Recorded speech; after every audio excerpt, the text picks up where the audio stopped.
अस्सलाम वालेकुम वरहमतुल्लाहि वबरकातुहू। जी नाज़रीन, आप देख रहे हैं प्रोग्राम चमकते चेहरे। मैं हूं आपका होस्ट मोहम्मद इब्राहिम चित्राली।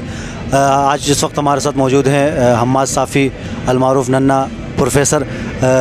हम्माद भाई, सबसे पहले बहुत शुक्रिया वक्त देने का। जज़ाकल्लाह सर, बहुत बहुत शुक्रिया आपका।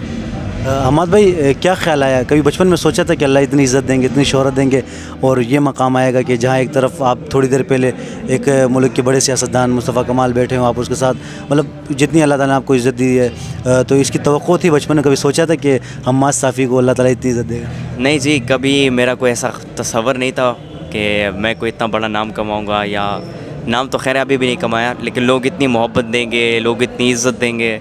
तो बस इज़्ज़त और ज़िल्लत देने वाली ज़ात अल्लाह है। वो तो इज़्ज़ु मन तशा हो, वो तो ज़िल्लु मन तशा, और अल्लाह की मर्ज़ी है, जब चाहे जिसको चाहे कहीं भी चाहे अल्लाह अता कर देता है। आपकी ज़िंदगी को तब्दील करने वाला इकबाल रहमतुल्लाह अलैह का कलाम है, तो इकबाल के कलाम में ऐसे क्या चीज़ है कि आप मतलब इस फील्ड में हैं और अल्लाह ताला ने आपको इतनी इज़्ज़त दी?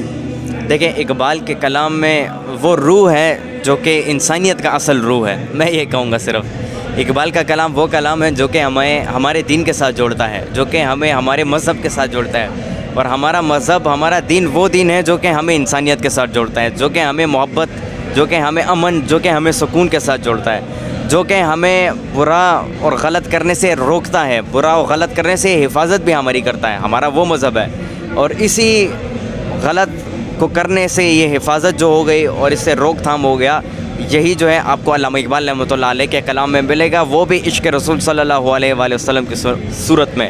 अल्लामा इकबाल रहमतुल्लाह अलैह जो है वो हमारी गुमी हुई जो गुमशुदा मीरास है उसकी बात करता है। अल्लामा इकबाल जो है वो दीन की बात करता है, अल्लामा इकबाल जो है वो अल्लाह की बात करता है, अल्लामा इकबाल रहमतुल्लाह अलैह जो है वो अल्लाह से डरने की बात करता है, वो खुदी की बात करता है, वो तक़वे की बात करता है, वो शाहीन की बात करता है, वो शाहीन जो कि कभी हराम नहीं खाता, जो कि कभी मुर्दार नहीं खाता, उसकी बात करता है। और मैं समझता हूँ यही हम सब मुसलमानों के लिए, बल्कि हम सब इंसानों के लिए एक आइडियल लाइफ है कि हम गलत करने से, गलत सोचने से ख़ुद को बचाएँ और हमेशा सही काम में पहल करें। अहमद भाई, ज़रा ये बताएं कि आपका ये सफ़र कब शुरू हुआ, कैसे शुरू हुआ और आज यहाँ तक किस तरह पहुँचे आप? जी, देखें, यहाँ तक पहुँचने में अल्लाह ताला जो है उसका साथ था हमारा। और बेशक जिसके साथ अल्लाह का साथ हो तो पूरी दुनिया चाहे उसके ख़िलाफ़ हो जाए तो कोई कुछ भी नहीं बिगाड़ सकता उसका। तो यहाँ तक पहुँचने में यकीनन अल्लाह का साथ था, और अल्हम्दुलिल्लाह मैं अल्लाह का शुक्र अदा करता हूँ कि अल्लाह ने जो है, ये तो कोई इतना बड़ा मकाम नहीं है, लेकिन अगर हम इंसानों के नज़दीक देखा जाए तो हम इसको एक बहुत बड़ा मकाम समझते हैं, लेकिन अल्लाह और अल्लाह वाले लोगों के नज़दीक ये इतना बड़ा मकाम नहीं है। तो इसकी शुरुआत ऐसे हुई कि हमारा एक डिपार्टमेंट है पेशावर में, सुपर किड प्रोग्राम के नाम से। बेसिकली मेरे जो टीचर हैं उनका इदारा है, तो उसमें ये एक डिपार्टमेंट है सुपर किड प्रोग्राम। तो उसमें हमें सिखाया जाता है अल्लामा इकबाल रहमतुल्लाह अलैह का फ़लसफ़ा, वहाँ पे हमें सिखाया जाता है। हमें अंग्रेज़ी ज़बान सिखाई जाती है, कंप्यूटर स्किल सिखाए जाते हैं, जदीद दौर तकाज़ों के मुताबिक हमें समझाया जाता है, कोर्सेज़ हम करते हैं। तो बस उसी में एक दिन जो है हमारे टीचर अल्लामा इकबाल साहब की बात कर रहे थे, अल्लामा इकबाल रहमतुल्लाह अलैह के फ़लसफ़े के ऊपर बात कर रहे थे, जिनसे मैं उस वक़्त बहुत ज़्यादा मुतासिर हुआ। और बस मैंने अपने मकसद बना लिया कि अब मैंने जो है अपने इस मुल्क पाकिस्तान की खिदमत करनी है, क्योंकि अल्लामा इकबाल के फ़लसफ़े के अंदर आपको पाकिस्तान ही पाकिस्तान, पाकिस्तान ही पाकिस्तान, जिसका असल मतलब ही ला इलाहा इल्लल्लाह है, तो वही आपको मिलता है, उसके अलावा और कुछ नहीं मिलता आपको। अहमद भाई, हम आपको देखते हैं जिस तरह आप स्कूल, कॉलेज, यूनिवर्सिटीज़ में आपके प्रोग्रामात होते हैं, इसके साथ साथ आप उलमा इकराम के साथ भी काफ़ी आपकी मोहब्बत है। कभी हम आपको तारिक जमील साहब के साथ देखते हैं, अभी हाल ही में आप साइड बिनोरे में गए थे नौमान नईम साहब के पास, और हमने देखा कि मुफ्ती नईम रहमतुल्लाह अलैह के कब्रिस्तान में भी गए थे। तो ये उलमा इकराम से अक़ीदत और मोहब्बत ये कहाँ से मिली है? इकबाल रहमतुल्लाह अलैह का जो तालीमात है वो तो आपको सुपर किड प्रोग्राम से मिली है, तो ये उलमा इकराम से मोहब्बत जो है ये कहाँ से आपको? ये मेरे एक टीचर हैं, मैं उनका नाम नहीं लेना चाहूँगा क्योंकि वो ख़ुद को पर्दे के पीछे रखते हैं। तो बस उनकी बदौलत जो है हम बहुत वक्त से जो है हम नमाज़ पढ़ते थे, लेकिन टूटी फूटी नमाज़ पढ़ते थे। आपको पता है हमारे मुआशरे में जो है इन चीज़ों को ज़्यादा अहमियत नहीं दी जाती है, क्योंकि हमारा तालीमी निज़ाम, और फिर हम जो तकरीबन 90 साल तक अंग्रेज़ों के ग़ुलाम रहे, ये चीज़ हमें अपने दीन से इसने बहुत ज़्यादा दूर कर लिया था। लेकिन अल्हम्दुलिल्लाह अल्लाह ने ऐसे उस्ताद अता किए कि जिनकी वजह से हमें पहले भी मोहब्बत थी, लेकिन बहुत ज़्यादा मोहब्बत पैदा हो गई। और अल्हम्दुलिल्लाह 5 वक्त की नमाज़ पढ़ना हमने शुरू की, अल्हम्दुलिल्लाह ज़िक्र करना हमने शुरू किया, और इसी वजह से जो है इसी सिलसिले में आप मुझे उलमा से उनके साथ बैठना, उनके साथ उठना, क्योंकि उनकी जो सोबत होती है वो बड़ी आइडियल सोबत होती है और बहुत कम लोगों को सोबत नसीब होती है।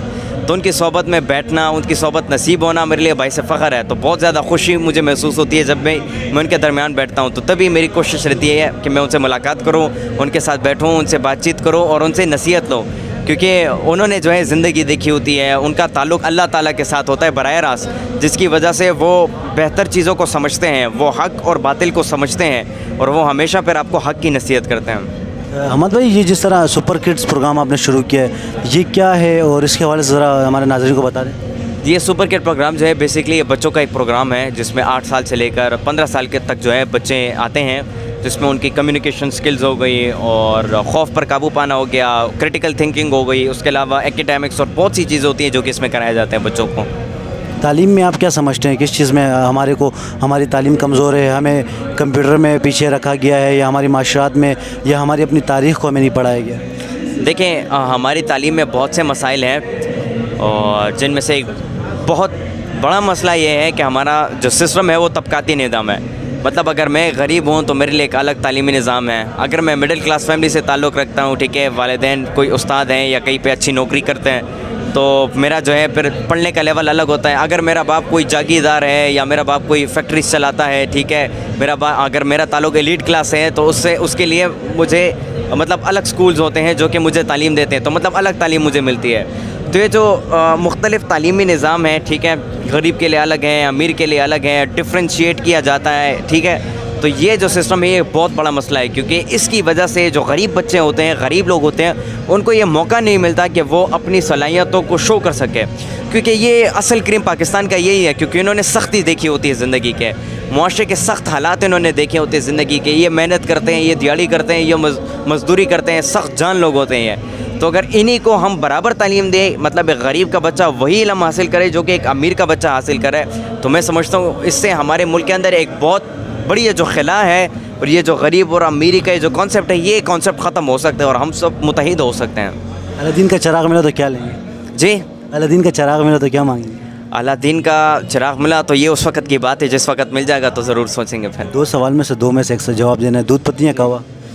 दूध पत्ती या कहवा? जी, हम पेशावर से ताल्लुक़ रखते हैं, KPK से ताल्लुक़ रखते हैं, तो ज़ाहिरी बात है कहवा। मोहम्मद एजेंसी या इस्लामाबाद?